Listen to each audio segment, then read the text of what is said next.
The following is a graphic depiction of a violent prehistoric battle. Viewer discretion is advised.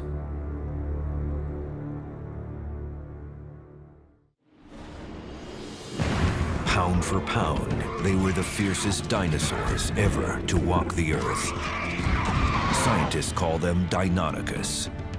You know them as raptors. But when this cunning carnivore takes on a towering dinosaur 10 times its size, it's a gang kill. They're the Earth's first fighters, the ultimate predators. New discoveries in forensic science bring to life the prehistoric art of war. This is Jurassic Fight Club.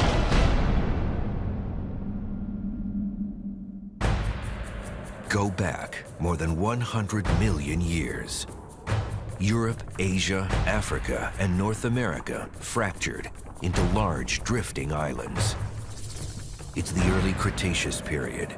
The terrain rumbles with constant volcanic activity, hurling millions of tons of carbon dioxide into the air and raising global temperatures. The eruptions also create ridges rising hundreds of feet off the ocean floor. 40% of the continents are flooded. Water settles into a western interior seaway, flowing from the Arctic Ocean to the Gulf of Mexico. North America is split in two. At the end of the Jurassic period, large dinosaurs such as Allosaurus and Ceratosaurus vanish from the Earth. In their place, new species, better able to adapt to the dramatic environmental changes, increasing humidity and temperatures soaring in excess of 100 degrees. In what is today the state of Montana, herds of giant herbivores migrate across treacherous rocky terrain, surrounded by dense forests. Perfect prey for coordinated killers. Fast forward 115 million years. The location, near the town of Bridger in south-central Montana. Paleontologist John Ostrom is on his last day of a summer, searching for fossils. He has no idea that he is about to make one of the most significant discoveries of dinosaur carnage. He suddenly spots several shiny black bones protruding from the ground. Taking advantage of what little light remains, he and an assistant begin to remove as many bones as they can. Then, they find one that's unusual. Among these fossils was a deeply curved, sickle-shaped claw. The bones were from a predator. Ostrom continues to unearth more bones. With each one, he realizes he's not just looking at any predator. It was a Deinonychus, a raptor. Deinonychus belongs to a group of dinosaurs we nicknamed the raptors. The scientific name is dromaeosaurs. Raptors have a couple of different features that make them different from other predators. Number one, it was the design of their tail. Their tail is held stiff by a series of interconnecting bony rods that sort of locked the vertebra in place. This stiff tail acted like a balancing pole. The dinosaur was able to change directions quickly. He could jump, he could leap into the air. He was an incredible animal. But the most distinguishing feature of a raptor was the killing claw on its foot. It's an oversized claw on the second digit of each foot that was held upright when the raptor was walking. When he spotted his prey and he leaped on top of it, that claw sort of acted like a mousetrap. It would swing forward and this dinosaur could slice you open while he's hanging on to you. I think if we tried to look at Deinonychus in terms of living animals, we couldn't really come up with a match. However, if we combined the characteristics of the Tasmanian devil and the wolverine and a ferocious eagle, I think we might have a general glimpse of what it must have been like. Then, Ostrom's crew made another remarkable discovery. Lying next to the raptor, there was a second skeleton. Two raptors side by side. But this raptor's bones had been crushed. Evidence of major trauma. They continued to dig. Then, just a few feet away, another discovery. A third carcass. On this one, the bones were also crushed. Paleontologists realized they were looking at a fight. One where at least 3 raptors were involved. All 3 had been pulverized. Whenever you find a large number of the same species of dinosaurs lying together, mixed up, it's a pretty good indication that they died at the same time. This is common in plant-eating dinosaurs, but very rarely do we find predators this way. Finding a group of Deinonychus is a very good indication of pack hunting. Then, buried only a few yards away, its skeleton sprawled in a death pose, a 4th raptor. The realization was stunning. This was a battlefield with multiple raptors involved. It was a prehistoric gang killing. Paleontologists had always wondered if raptors hunted in packs. Well, Dr. Ostrom's discovery in Montana of these 4 Deinonychus answered that question. These raptors lived and died as a group. The raptors were relatively small predatory dinosaurs, not much larger than a man. They stood 5 feet tall, were 8 feet long, and weighed close to 150 pounds. But what they lacked in size, they more than made up for in weapons. Dr. Ostrom was quick to identify 3 deadly weapons that were used in the battle. The first were its teeth. These teeth curve backwards. Teeth that curve backwards are designed to grab and hold on to something that's struggling to get away. Not only are their teeth curved backwards, they're serrated on both edges. They've got a mouthful of steak knives. What it would do is it would get a hold of something and then it would jerk its head backwards, and that's when the curvature of the teeth would cause all of these little teeth to act like serrated hooks, and they would just tear out a big chunk of meat. Although its teeth were formidable weapons, the claws on their hands were just as important in the fight. They really look a lot like cat talons. They're pretty incredible, and I suspect they were used in much the same way. These were very, very sharp instruments of great pain. But one weapon set this dinosaur apart from all other meat eaters: the killing claw. With this claw on the foot, this was clearly a killing claw, but what was it doing? Going after the ankles of other dinosaurs? No. In order for it to have been useful, it had to be leaping around to slash and tear at its victims. Well, the thing that really typifies dromaeosaurs in general, the group to which Deinonychus belongs, is that they have this large raptorial claw on their foot. And even the claw today, the bony part of the claw is about 4 inches long or so, but in life it would have been covered with a sheath like a fingernail that would have made the claw twice as large, so it would have been a pretty spectacular weapon. CAT scan research of their brain cavities, conducted by Larry Whitmer of Ohio University, concluded that members of the raptor family had excellent vision. What I was able to do was get my hands on a variety of fossil skull bones of Deinonychus and CAT scanned a variety of them to get a glimpse inside the head of Deinonychus. When we look inside the brain cavity of Deinonychus, what we see is an expansion of the visual centers. Centers that in more primitive dinosaurs we didn't really see enlarged.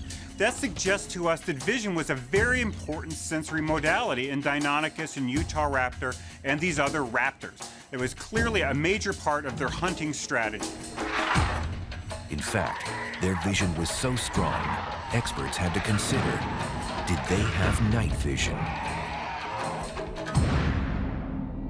They had a very large optic lobe of the brain, so there's no reason to think that they could not have hunted at night. But it doesn't mean that they were restricted to that. Having that incredible eyesight would not just be helpful at night, it would be an awesome asset anytime there's limited light. During volcanic activity or storms, they would still have the ability to see when other creatures wouldn't have. Like a modern cat, raptors relied on their large eyes to hunt at night. They were perfectly designed as night hunters. CAT scan evidence would also reveal another clue. The raptors at this battlefield were incredibly agile. We have a sense that this animal could really move around with a fair amount of dexterity. So it was interesting for me then, with the CAT scan, to have a look inside the skull at what the inner ear looks like, because that speaks to the center of balance for this animal. And the question is, did it have a sense of balance that matches what we see from other parts of the skeleton? And the answer is very much so. They certainly have the kind of inner ear structure that fully supports the idea that these were very active, agile animals. Then, focusing on the inner ear canals, Whitmer's team discovered something startling. These raptors could pick up low-frequency sound.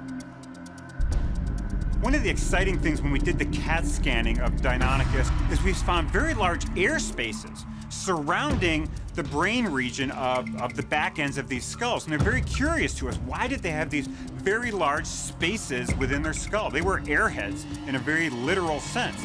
It turns out that having a very large middle ear space, the space just inside the eardrum, has an impact on the kinds of sounds that you're potentially sensitive to. It potentially opens up greater sensitivity to low-frequency sounds. And so it's conceivable that Deinonychus, and actually many of these predatory dinosaurs like Tyrannosaurus and others that have these large sinuses associated with their ear, were actually using low-frequency sounds potentially to track the movements or activities of animals that were really quite far away, potentially animals that were out of their line of sight or beyond their senses of smell. So the sense of hearing and their sensitivity to low-frequency sounds, which is something we never could have discovered without CAT scanning, provides us with a unique glimpse into the biology or the potential predatory behavior of some of these kinds of dinosaurs. Why would a small dinosaur like a raptor need the ability to hear low-frequency sound? The discovery of yet another dinosaur at the scene would complete the puzzle and paint a picture of a prehistoric gang kill.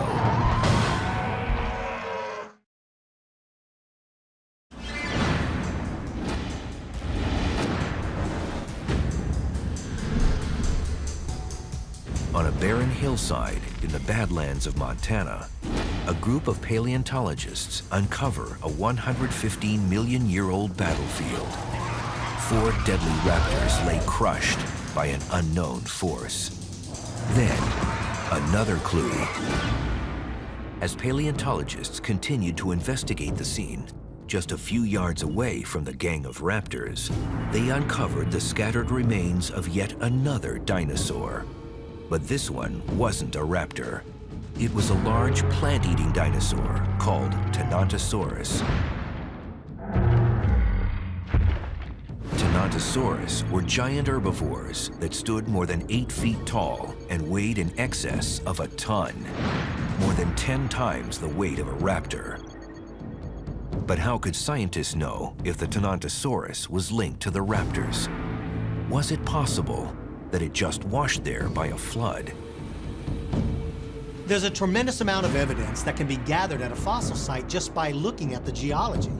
The size, shape, and even configuration of the rocks that surround the bones can tell you a lot. They can tell you if those bones were buried in mud, sand, or ash.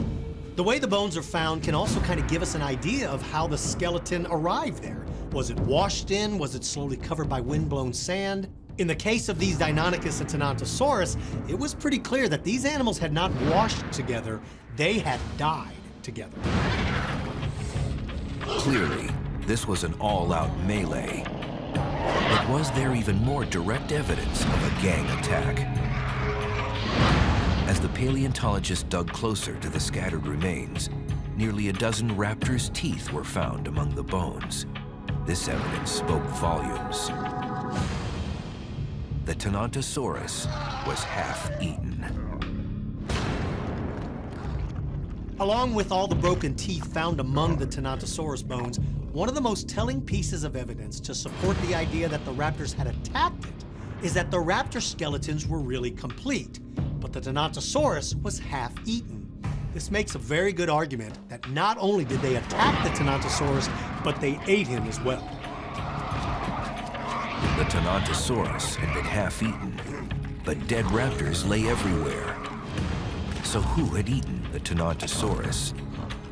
This is a pretty cool mystery because you have 4 dead raptors laying beside a half-eaten Tenontosaurus. The raptors died in battle. So how could they eat half of their opponent if they were dead? The answer is, they were dead before he was eaten. A closer inspection of the Tenontosaurus revealed cuts and slashes in the bone made by the teeth of raptors. It was proof that there were more than 4 raptors in this pack. 4 had died in the battle, but others survived to finish off the Tenontosaurus and eat part of its remains. That's how the mystery was solved. Clearly 4 of the raptors had been killed, but they were only part of a larger pack. Their fellow pack members continued the attack and ultimately killed the Tenontosaurus.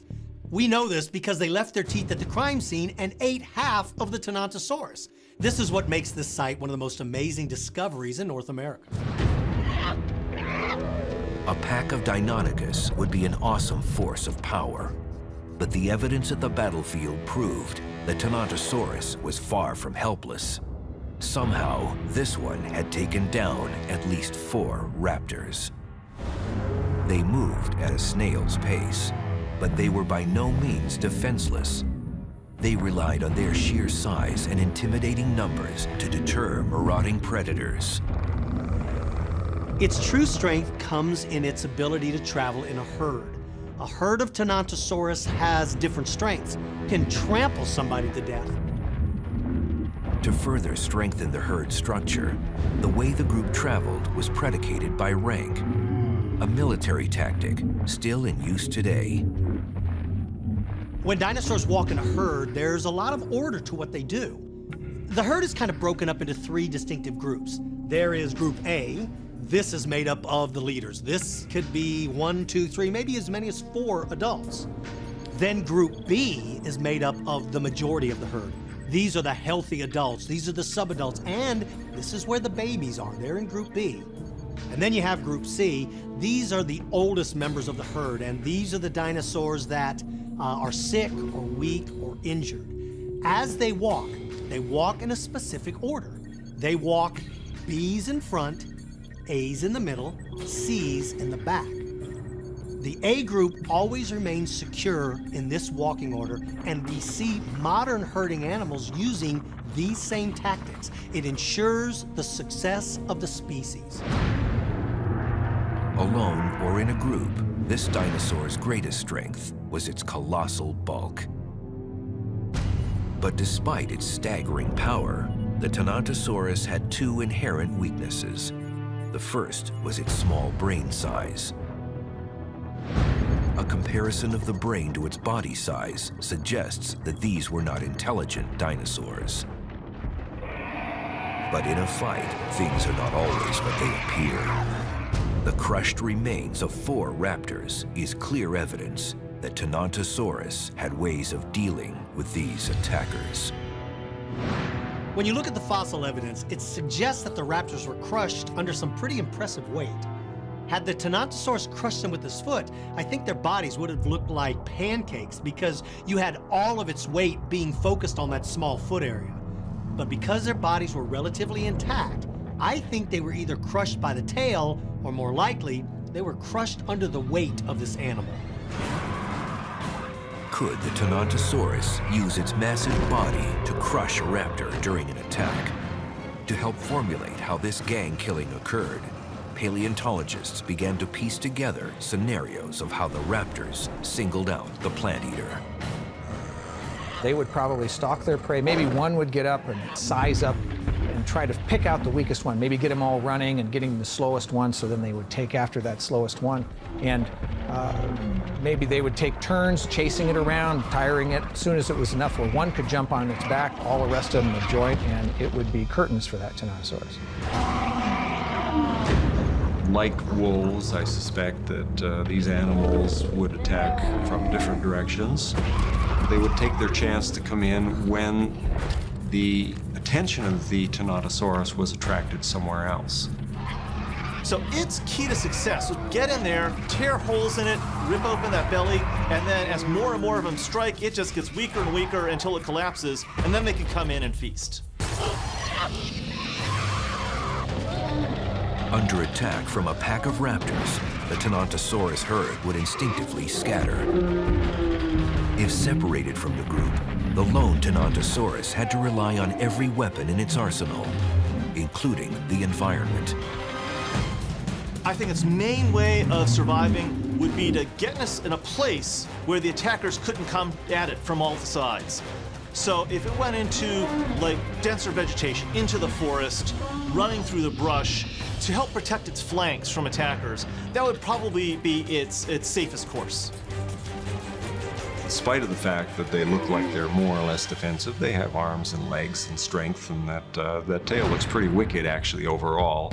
So I would suspect it would draw on those in quick succession once it was attacked. If a Tyrannosaurus was under attack, what we would expect to see happening would be seeing it pivot towards its attacker. If it can keep the attacker in front of it, it probably can't be successfully attacked. The best defense against a pack of raptors was to travel in groups. But security was not the only reason for their herding behavior. Science suggests they migrated to fend off starvation. They were relatively large, and in big numbers, they could defoliate things. It would look like somebody came through with the world's biggest hedge trimmers and just stripped every leaf within range. Tyrannosaurus had this wonderful battery of teeth that is absolutely suited for grinding food. It was such a good technique that it survived for 70 million years. Traveling in a herd, migrating in search of food, the Tyrannosaurus have no idea what awaits them in the forest. When 2,000 pounds of raw muscle comes up against 150 pounds of pure hell, a life and death struggle will ensue on this prehistoric battlefield, where game killers rule.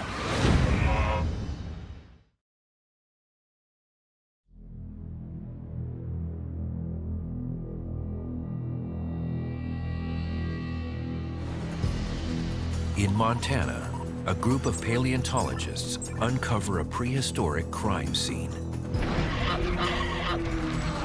What is revealed is evidence of 115-million-year-old gang warfare. The raw power of Tyrannosaurus was enough to defend itself against a single raptor. But how would it fight against the pack? When you're attacked by a group, it changes the game considerably. What it means is that even if you're larger than the animals that are trying to kill you, your size may not be an advantage. And in the case of Tyrannosaurus, its greater size and strength may not have been enough to handle multiple attackers. Tyrannosaurus is a very sturdy, strongly built animal. The bones are very large, and those bones were clothed with relatively powerful muscles to carry the large animal around. Deinonychus as an animal was certainly a very strong animal, but we think about its skeletal structure, it's relatively delicate. Tyrannosaurus is definitely a far more powerful dinosaur. It's larger, it's a far bigger animal, more powerfully built, more solid bones, a lot more muscle. The size difference between Tyrannosaurus and Deinonychus suggests that in order to attack one, the Deinonychus would be forced to hunt cooperatively to have any chance of bringing it down.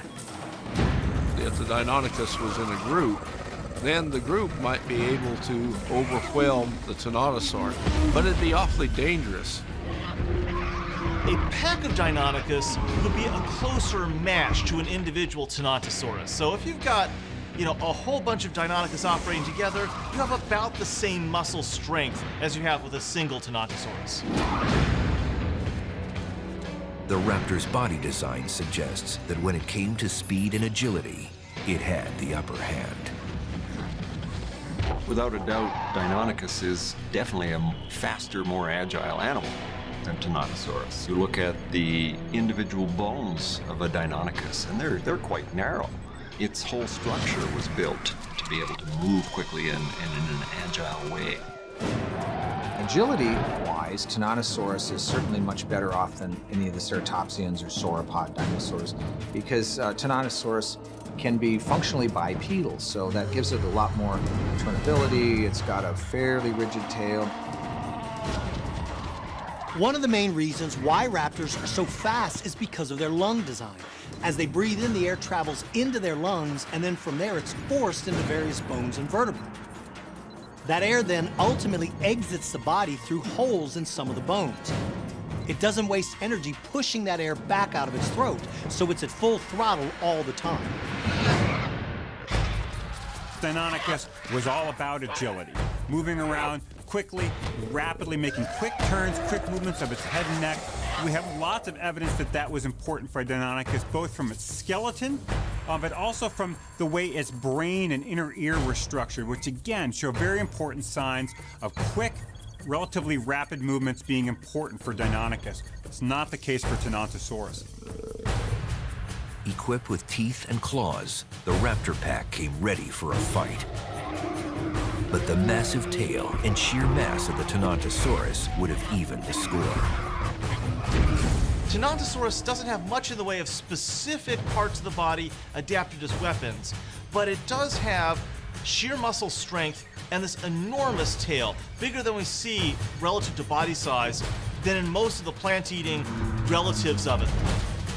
Tenontosaurus, of course, has the strength and the weight, and it has this extremely long tail that seems to be very massively built, and I think it would use it as a club against the Deinonychus.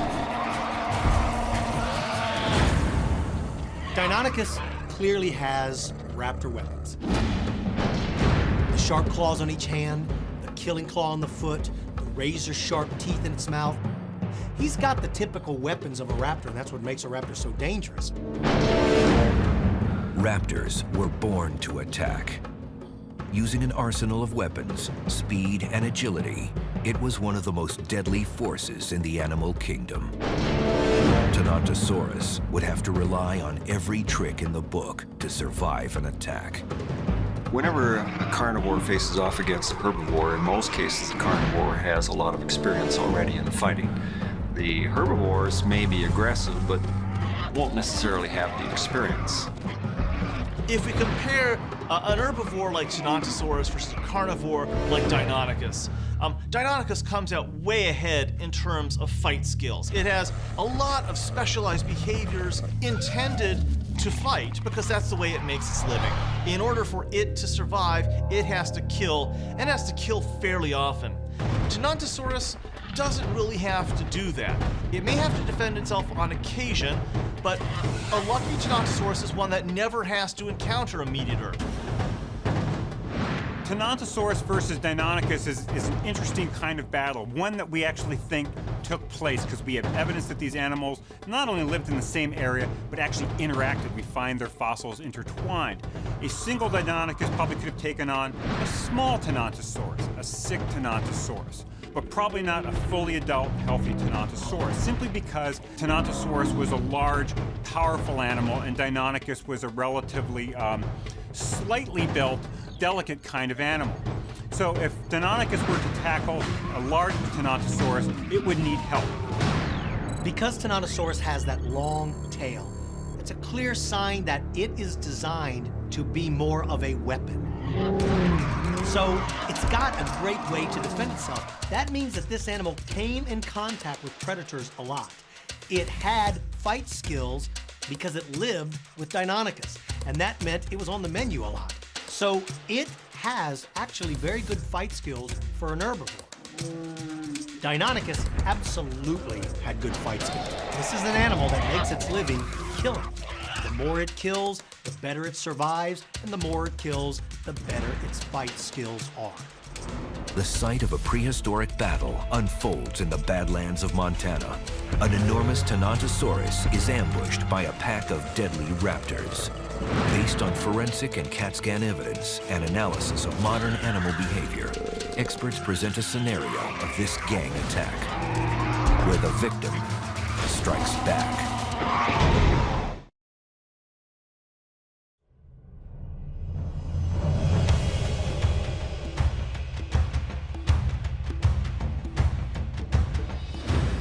A herd of Tenontosaurus is on the move. Tons of rolling thunder consuming everything in its path. Only this day, they've got some unwelcome company.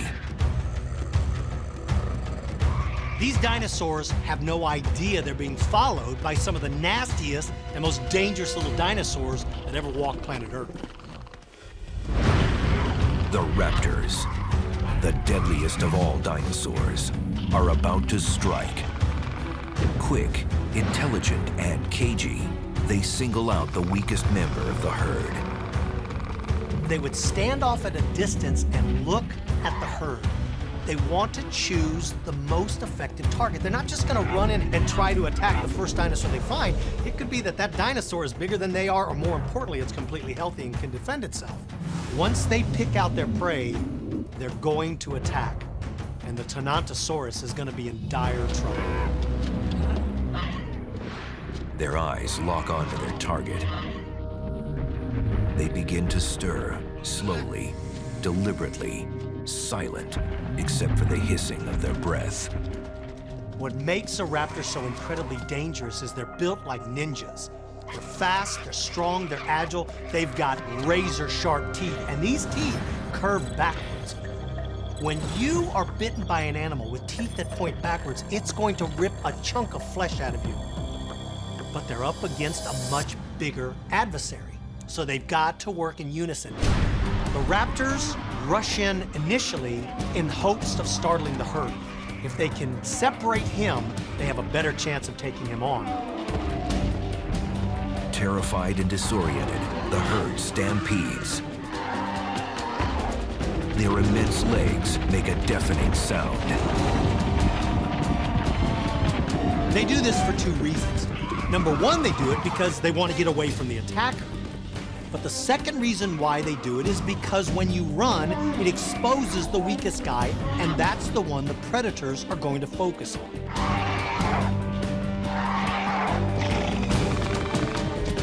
Out of all the hiding places, the raptors rush in. The pack works in unison, much like modern-day wolves do to bring down bigger prey. They burst out of their hiding places, and their job is to inflict as much injury as they can. The raptors seem to come from everywhere at once, at times leaping more than 10 feet in the air. Deinonychus are incredibly fast, agile, they're very swift predators. Tenontosaurus is a very heavy, slow, lumbering animal. There's a couple of key weaknesses in Tenontosaurus. Number one, it's his unprotected throat. There is no armor, and the throat is one of the places the Deinonychus are going to focus. Number two, it's his unguarded flanks. Tenontosaurus' side is like a huge billboard with a big bullseye on it that says, "Strike here." The Deinonychus are absolutely going to go for his unprotected flanks. If you can cut through the thick hide and expose the guts, that is what's going to debilitate that Tenontosaurus and take him out of the battle before it even begins. Instinctively, Tenontosaurus fights back. They're harmless, but they're not defenseless. They've got an exceptionally long tail. Their tail is almost the length of the rest of their body. Their tail is sort of designed like a baseball bat. Interconnecting rods connect each vertebra and give it a stiffened appearance. It's not wiggly like a crocodile's tail. This thing is a weapon. One swing of the tail scatters the pack. Although Deinonychus is a nasty dude and he's got some pretty wicked weapons, he still has a very light bird-like skeletal structure. A direct hit from a tail could end that guy's life. His hand claws and foot claws can be broken pretty easily in combat. So even though he's got these wicked weapons, he's still got to be cautious about how he uses them. The other raptors scramble to regroup. Then they strike again from every direction. One of the favorite attack methods of the raptors is what we call the slash and dash. Rush in, you slash them with your hand claws, and you hope that you inflict a series of injuries, and then you dash to safety.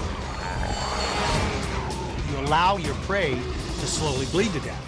The problem is, because of the thickness of Tenontosaurus's hide, that attack doesn't do much damage. That's like attacking a rhinoceros with a fork. At the end of the day, you've got a bent fork and a pissed-off rhinoceros. The raptors quickly up the ante. Deadly, swift menace with a singular goal: kill. They take the claws from their hands and dig them into that deep hide and hang on. Raising their foot, curling down their two toes, that brings their killing claws forward, and they begin to slice and cut the Tenontosaurus. The raptor strikes hard with its lethal killing claw. The Tenontosaurus launches an unexpected counterattack. Once the Deinonychus land on his back, that Tenontosaurus is going to roll over, using his weight to crush them. It would be like being run over by a one-ton truck. The bones would snap and break like pencils. Two raptors now lie dead, while the wounded Tenontosaurus is still standing. The raptors are losing too many members of the pack. The Tenontosaurus is able to repel assault after assault. Slash and dash didn't work. This full confrontation is not working. 2,000 pounds of Tenontosaurus against a 150-pound of raptor is not an even fight, and he crushes them. The raptors are forced to retreat. A powerful storm is brewing. Night is falling. They're not going to follow the Tenontosaurus because they don't want to keep him on high alert. They'll wait for nightfall and follow his blood trail. They'll know where he goes. Weak and bleeding, the Tenontosaurus searches for cover, his only hope of getting out alive. He realizes that by moving into the trees, it's going to be harder for the Deinonychus to have room to maneuver. He finds a grove of trees and moves in and hopes that nothing occurs overnight. But to the raptors, darkness is a trusted friend. Now they'll switch over to their #1 most effective hunting method, night vision. The stage is set. The final devastating showdown looms ahead. And in this battle, there can only be one outcome. Winner takes all.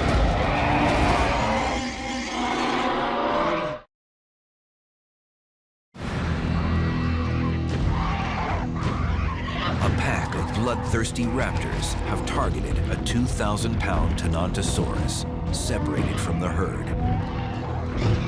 To survive this life-or-death struggle, the hulking herbivore must rely on its sheer size.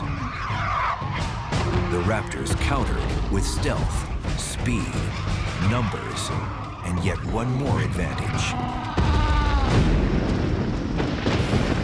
They've got excellent night vision. As the storm off in the distance moves closer, the raptors realize they can use the sound of thunder to muffle their footsteps and the vibrations of their foot.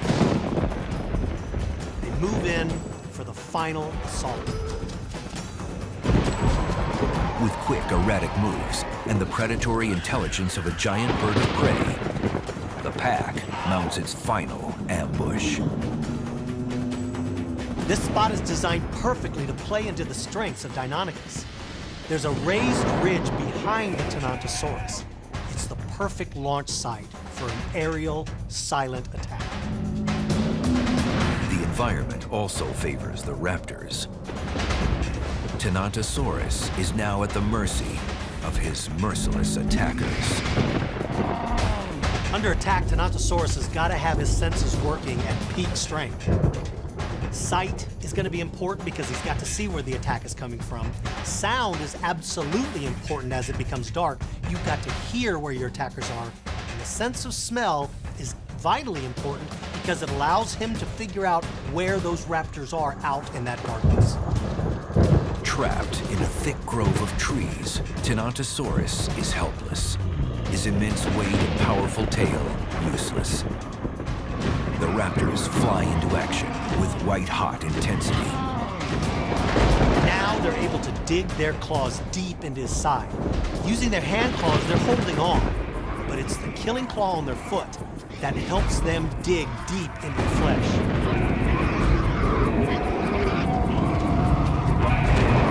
Once they begin to slice open, the internal organs of the Thanatosaurus will spill out onto the ground. The assault intensifies. The raptors are now in an all-out feeding frenzy. As he fights for his life throughout this horrific assault, the Thanatosaurus still manages to kill 4 more members of the raptor pack. But after an exhausting effort, this dinosaur finally loses consciousness and falls to the ground. The alpha male raptor grabs the prey by the throat and begins to crush its windpipe. The remaining raptors take advantage and begin to feed on the internal organs of the Thanatosaurus.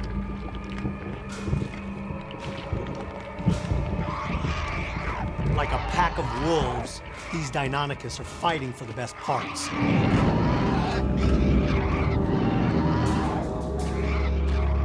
The speed, intelligence, and cunning of the raptors is too much for the lumbering beast. With this banquet of Thanatosaurus guts laid out in front of him, the alpha male asserts his dominance and pushes away the rivals for the tastiest morsels.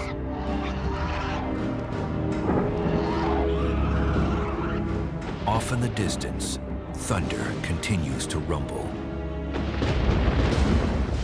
Then, all is quiet. The storm passes. Once again, silence descends over the Great Plain. Thanatosaurus was bigger and certainly heavier. Thanatosaurus didn't necessarily make a mistake. It was numbers that took him down. One dinosaur, even as big as Thanatosaurus, cannot withstand an onslaught from a pack of raptors. Raptor gang kills would continue for millions of years. Then, their world shuddered and eventually vanished. No one knows exactly what happened, but modern-day scientists have pieced together at least part of the puzzle. Extinction, of course, is something that happens not just once, it happens all the time, over and over again. I mean, for example, no dinosaur actually lasted more than a couple million years, and all the species went extinct at different times.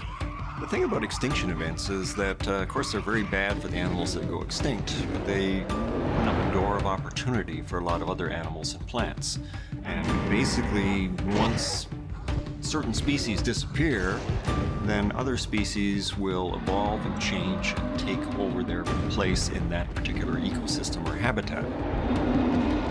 During the mid-Cretaceous period, the world's environment was changing globally, and these changes can be seen in the fossil plant record. Well, dinosaurs like Thanatosaurus and Deinonychus, for whatever reason, were unable to deal with these changes, and they were replaced by other dinosaurs that were better suited for the new environment. Long before recorded time, gang killers roamed the earth, hunting and killing beasts 10 times their size. But in this fight, a victim struck back with an unsuspecting death blow. And 115 million years later, the evidence lives to tell about it.